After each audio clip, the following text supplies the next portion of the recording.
Boniface Mwangi Kariuki ben rawera manyo chwad kod risasi kinde ng'anyo manyo timore chuny boma ma Nairobi ka endi dhi nyime kod kedo ne ngimane e hospital ma Kenyatta. Jata tije mar hospital ma Kenyatta Laktar William Sigilai oyango ni nokawo gi seche 2 mar biro e temo konyo ngimane.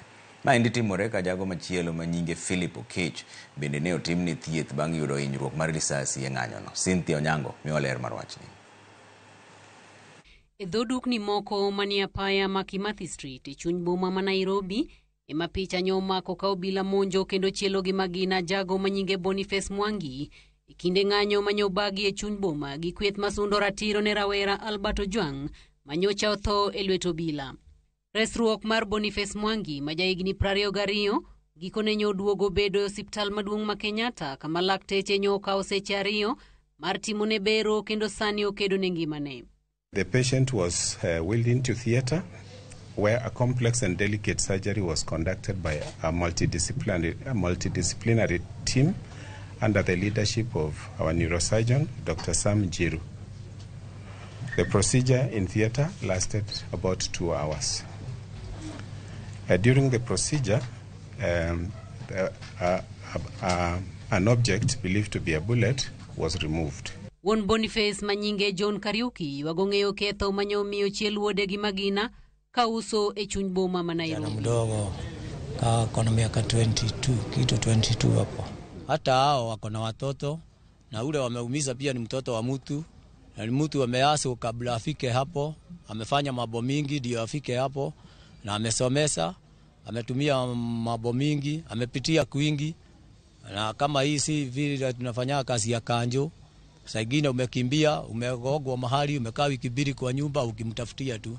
Kwa hivyo unasikia uko na uchungu mingi na huyo karao amefanya makosa na anafaa kuchukuliwa hatua kali. Ama Boniface kedone ngimane manitiere kindakuru koda sumbi. Philip Okech maina chiel kuom jogo manyogo kod bunde chuny boma ma Nairobi odiochieng' manyoro e kinde ng'anyo achielo nogo. Owethuolo dok pacho kod osiptal mar Kenyatta bang' yudo thieth mowinjore ka anyuola mare bende ywak ne gidwaro ratiro ewi hinyruok ma wuodgi oyudo. Koro kawuok e korido moro kanyo tayudo ka ji ringo. Alafu koro atemo dok kama nayagono, lakini kama yagono ji bende ringo ka yaye. Koro delay mantie kanyono ema dakika mathis to apoyo ka ng'eya ka ng'ich kamulo kang'we kama to timo remo. Alafu chako goya kende ng'uta.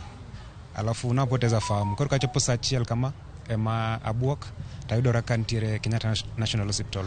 To an kana ng'iwinjo to nang'e nyathina otho. Mane gima nang'eyo ni nyathina osetho. Kendo na ywak. Ma wacho ni kare anyalo timo onge nyathina oseweya. To ng'wono mar Nyasaye ayie ni Nyasaye nyalo neno ng'ato gi kama bor. Luoro no maka ma pi mana ting'o kadhege bathroom no lwar na piny. Nang'eni asewito wuoda. Kar thieth ma Kenyatta oyango ni negiyudo jotuo maromo 16 manyochop kanyo kaluwore kod midhiero mar ng'anyo. Ka kuom jotuogi 9 oyudo thieth kendo wegi gidok pacho, 2 otimnegi bero ka 4 mamoko okete ikruok mar timnegi bero kawuono ka ng'ato achiel to pok oyang nonro mare kata obedo ni oyudo hinyruok e wiye. Of the 16 patients, 7 patients were admitted to the wards for further management. 9 were treated and discharged. As of this morning, 6 had undergone surgery.